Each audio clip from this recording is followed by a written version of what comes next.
ప్రత్యేకించి 3వ వారంలోనే అమ్మవారికి బోనాన్ని సమర్పించడము ఎందుకు అని?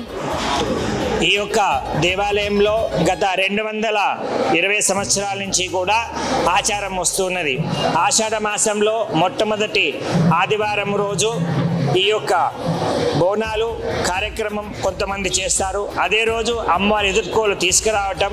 ముఖ్యంగా ఈ యొక్క తెలంగాణ పద్ధతి ఏమిటి అంటే, ఆడవారు కొత్తగా మ్యారేజ్ అయినటువంటి పిల్లలు ఇంటికి వస్తారు, మనకు పుట్టింటికి వస్తారు. అలాగే ఈ యొక్క అమ్మవారు కూడా ఈ 15 రోజులు పుట్టింట్లో ఉన్నట్టుగా భావన చేసుకొని తదుపరి అమ్మవారిని సాగనంపేటప్పుడు అత్తవారింటికి వెళ్ళేటప్పుడుగా కొంతమంది భావన అలా చేసుకుంటారు.